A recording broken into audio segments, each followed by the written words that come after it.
Last ಪ್ರಶ್ನೆ, ನಾನೇನಿಲ್ಲ, ಯಾರ್ಯಾರು ಯಾವ್ಯಾವ ರೀತಿ ಪ್ರೇರಣೆ ಅಂತ ಜಸ್ಟ್ ಒಂದೊಂದು ಇದರಲ್ಲಿ ಉತ್ತರ ಹೇಳಿದ್ರೆ ಸಾಕು. ಇತ್ತೀಚಿನ ದಿನದವ್ರನ್ನ ಕೇಳಿ, ನೀವು ತುಂಬಾ ಹಳೆ ಸಿನಿಮಾಗಳ ಬಗ್ಗೆ ತುಂಬಾ ಹೇಳ್ತೀರಿ ಸರ್, ಚೋಮನ ದುಡಿಯಿಂದಲೂ ಬಿಡಲ್ಲ ನೀವು. ಅದೇ ಲಿಸ್ಟ್ ಇರೋದು, ಫುಲ್ ಫೇವರೇಟ್ ಫಿಲ್ಮ್ ಅವೆಲ್ಲ. ಅದೇ ನೀವು ಅಲ್ಲಿಂದನೂ ಬಿಡಲ್ಲ, ನೀವು ಒಂದೊಂದು ಕಾಲದಲ್ಲಿ ಬಿಡಲ್ಲ ನೀವು ನೀವು ಆ ರೀತಿ. ಅದನ್ನ ನೋಡಿದಂತ ಸಂದರ್ಭದಲ್ಲಿ ಪುಟ್ಟಣ್ಣ ಕಣಗಾಲ್ ಅಂದ ತಕ್ಷಣ ಏನು ಸ್ಫೂರ್ತಿ ಸಿಗುತ್ತೆ ನಿಮಗೆ? ಒಂದೇಲೇನು? ಹೊಸತನ. BR ಪಂತಲು ಒಂದು ತುಂಬಾ ಹಿಂದೆ ಹೋಗ್ಬಿಟ್ನಾ? ತುಂಬಾ ಹಿಂದೆ ಹೋದ್ರೂ ತೊಂದರೆ ಇಲ್ಲ. ಅಸಾಧ್ಯತೆಗಳನ್ನು ಸಾಧ್ಯತೆ ಮಾಡಿರುವಂಥವ್ರು. ಥಿಯೇಟರ್ ಇಂದ ಬಂದು ಅವಾಗೆಲ್ಲ ಥಿಯೇಟರ್ ಕಲ್ಚರ್ ಇದ್ದಿತ್ತು, ಅಲ್ಲಿಂದ ಬಂದು ಸಿನಿಮಾವನ್ನ ಕನ್ಸ್ಕೊಂಡು ಬಂದಿದ್ದಿದೆಯಲ್ಲ. ಪುಟ್ಟಣ್ಣ ಸರ್ ಬರ್ಬೇಕಾದ್ರೆ ಏನು ಸಿನಿಮಾ ಆಲ್ರೆಡಿ ಎಸ್ಟಾಬ್ಲಿಷ್ಡ್, ಟೆಕ್ನಾಲಜಿ ಬಂದಿದ್ದಲ್ಲ, ಹೊಸ ಟೆಕ್ನಾಲಜಿಗಳನ್ನೆಲ್ಲ ತರ್ತಾ ಇದ್ರು. ಇಂಡಿಯಾಲೇ first slow motion shots, slow motion normal frames, high speed normal frames ಎರಡು ಒಟ್ಟಿಗೆ ಒಂದೇ ಫ್ರೇಮ್ ಅಲ್ಲಿ ಏನೇನೆಲ್ಲ ಎಕ್ಸ್ಪೆರಿಮೆಂಟ್, ಎಂತೆಂತ ನಾವೆಲ್ಗಳನ್ನ ಅಂದ್ರೆ ಸ್ಟಾರ್ಸ್ ಇಟ್ಕೊಂಡ್ರೆ ವರ್ಕ್ ಆಗತ್ತೆ ಅಲ್ಲ, ಎಲ್ಲ ಆಕ್ಟರ್ ಇಟ್ಕೊಂಡು ಅದ್ಭುತ ಕತೆ ಇಟ್ಕೊಂಡು ಹೋದ್ರೆ ಏನೋ ಮಾಡಕ್ ಸಾಧ್ಯತೆ ಇದೆ ಅಂತ ತೋರಿಸಿದವರು ಪುಟ್ಟಣ್ಣ ಕಣಗಾಲ್. ಪಂತ್ಲು ಅವರೆಲ್ಲ ಅಂತೂ ಅವಾಗ ಅದು ಮಿರಾಕಲ್ ಅದು ಅಲ್ವಾ. ಮಣಿ ಸರ್ ಆಲ್ವೇಸ್ ಇನ್ಸ್ಪೈರಿಂಗ್. ಅವರು ಕಥೆಯಲ್ಲಿ ನೋವನ್ನು ತುಂಬಾ ಬ್ಯೂಟಿಫುಲ್ ಆಗಿ ತೋರಿಸ್ತಾರೆ ಅವರು. ತುಂಬಾ ಕಾವ್ಯಾತ್ಮಕವಾಗಿ ಸಿನಿಮಾನ ಕಟ್ಕೊಡುವಂತ ಒಂದು ನಿರ್ದೇಶಕ. Rajamouli big dreamer. ಅಂದ್ರೆ ನಾವು ಕೂಡ ಅವ್ರು ನೋಡ್ಕೊಂಡು ರಾಜಮೌಳಿ ಸರ್ ಎಲ್ಲ ಹಿಂಗೆಲ್ಲ ಮಾಡಿದ್ದಾರೆ ಅನ್ನೋದೊಂದು ಇದೆಯಲ್ಲ. ಇಂಡಿಯನ್ ಫಿಲ್ಮ್ ಇಂಡಸ್ಟ್ರಿಲಿ ಆ ಸ್ಕೇಲ್ ನ ಪರಿಚಯಿಸಿದವರು, ನಾವು ಆ ರೇಂಜಿಗೆಲ್ಲ ಫಿಲ್ಮ್ ಮಾಡ್ಬೋದು ಅಂತ ಪ್ರೂವ್ ಮಾಡಿದವರು. ಕರೆಕ್ಟ್. ರಾಜಮೌಳಿ ಇನ್ನೊಂದೇನು ಅಂತಂದ್ರೆ ಮಗಧೀರ ಮಾಡ್ತಾರೆ, ಅದಾದ್ಮೇಲೆ ಮರ್ಯಾದ ರಾಮನ್ನ ಮಾಡ್ತಾರೆ. ದೊಡ್ಡ ಇನ್ಸ್ಪಿರೇಷನ್. ನಾನು ಕೇಳುವಂತದ್ದು, ರಿಷಬ್ ಶೆಟ್ಟಿ ಏನಾದ್ರು ಅವಕಾಶ ಸಿಕ್ಕರೆ ಮತ್ತೆ ಕನ್ನಡ ಪ್ರಾಥಮಿಕ ಪಾಠಶಾಲೆ 100% ಅಲ್ಲ, ನಿಮ್ಗೆ ಜಾನರ್ ಬ್ರೇಕಿಂಗು ನನಗೆ ಖಂಡಿತವಾಗ್ಲೂ ಅವರು ಕೂಡ ಇನ್ಸ್ಪಿರೇಷನ್. ಯಾಕಂದ್ರೆ ನಾನು ರಿಕ್ಕಿ ಮಾಡ್ತೀನಿ, ಕಟ್ ಮಾಡಿದ್ರೆ ಕಿರಿಕ್ ಪಾರ್ಟಿ ಮಾಡಿದೆ. ಕಿರಿಕ್ ಪಾರ್ಟಿ ಮಾಡಿದಂತ ಕಾಲೇಜ್ ಸ್ಟೋರಿ ಅದ್ರ ಸಕ್ಸಸ್ಗೆ ಇಮಿಡಿಯೇಟ್ಲಿ ನಾನು ಸರ್ಕಾರಿ ಮಾಡಿದೆ, ಅದನ್ನ ಬ್ರೇಕ್ ಮಾಡ್ಬೇಕಂತ. ಖಂಡಿತವಾಗ್ಲೂ ನನ್ನ ತಲೆಲ್ಲ ಅದಿದೆ, ನಾನು ಜಾನರ್ ಬ್ರೇಕ್ ಮಾಡ್ಬೇಕು, ಅದು ತುಂಬಾ ಇಷ್ಟ ನನಗೆ. ಆ ತರದ ಎಲ್ಲ ಲೆಜೆಂಡ್ಗಳು ನೋಡಿ ಇನ್ಸ್ಪಿರೇಷನ್. ಶಂಕರಣ್ಣ ಒಂಥರ ನಮ್ಮ ಪರ್ಸನಲ್, ನಮ್ಮೊಂಥರ ಸ್ವಂತ ಅಣ್ಣನ ತರ ಫೀಲಿಂಗ್ ನಮ್ಗೆ. ಸೊ ಅವ್ರನ್ನ ನೋಡಕ್ಕಾಗಿಲ್ಲ, ಬಟ್ ಅವ್ರ ಅಣ್ಣನ ನೋಡುವಂತ, ಅವ್ರ ಜೊತೆ ಕೆಲಸ ಮಾಡುವಂತ ಒಂದಿದು.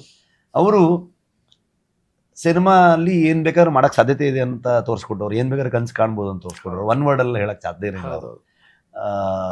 ಅಂದ್ರೆ ಈ ಎಲ್ಲ ಓಟ ಇದೆಯಲ್ಲ, ಈ ಎಲ್ಲ ಎಫರ್ಟ್ ಇದೆಯಲ್ಲ, ಅವರು ದೊಡ್ಡ ಇನ್ಸ್ಪಿರೇಷನ್. ಮಿಂಚಿನ ಓಟಕ್ಕೆ ಮೂಲ ನೀವು ಇವತ್ತು ಹೇಳ್ತಾ ಇದ್ರೆ ಅವ್ರ ಇನ್ಸ್ಪಿರೇಷನ್.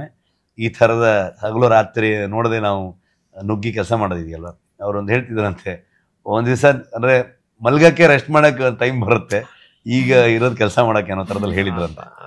ಹಂಗಾಗಿ ಅದೊಂದು ದೊಡ್ಡ ಇನ್ಸ್ಪಿರೇಷನ್ ಅವರು. ಶಂಕರ್ನಾಗಿಂದ ಈಗಿನ ಖ್ಯಾತ ನಿರ್ದೇಶಕ ಶಂಕರ್ ಬಗ್ಗೆ. ಶಂಕರ್ ಸರ್ ಕೂಡ ಅದೇ ತರದ ಬಿಗ್ ಸ್ಕೇಲ್ ಫಿಲ್ಮ್ಗಳನ್ನ, ತುಂಬಾ ದೊಡ್ಡ ದೊಡ್ಡ ಕನಸುಗಳನ್ನ ಇಂಡಿಯನ್ ಸಿನಿಮಾದಲ್ಲಿ ತುಂಬಾ ದೊಡ್ಡ ದೊಡ್ಡ ಸಿನಿಮಾಗಳನ್ನ ಮಾಡಿದಂಥವ್ರು. ತುಂಬಾ ಇನ್ಸ್ಪೈರಿಂಗ್ ಪರ್ಸನಾಲಿಟಿ ಅವರು.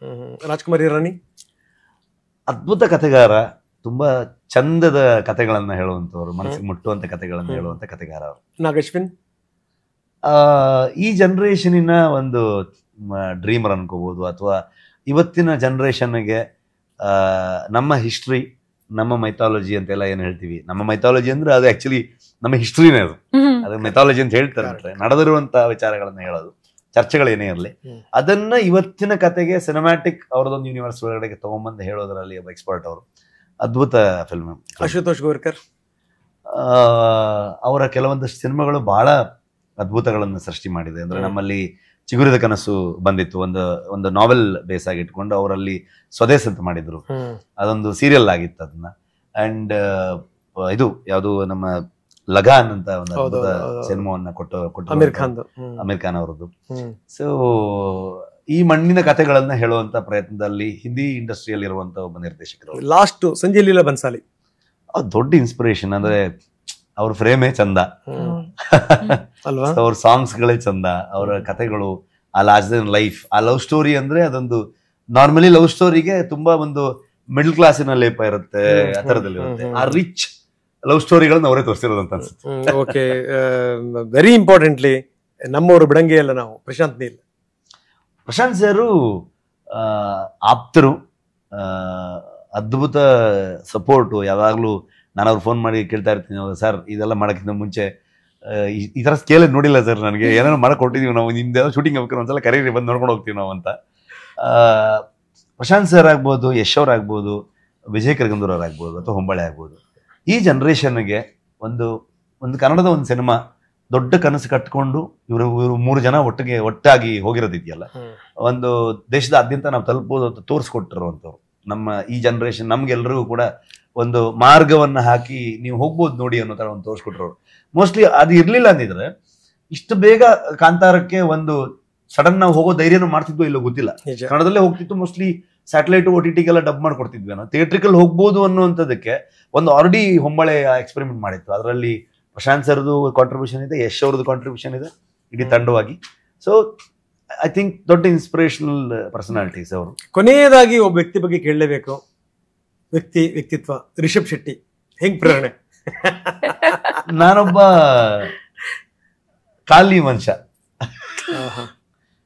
ತುಂಬಾ ಖಾಲಿಯಾಗಿ ಇಟ್ಕೊಳ್ಳೋ ಪ್ರಯತ್ನ ಮಾಡಿ ತುಂಬಿಕೊಳ್ಳುವುದೇ ಕೆಲಸ ಅಂತ ತುಂಬಿಕೊಳ್ತಾನೆ ಇರ್ತೀನಿ ನಾನು.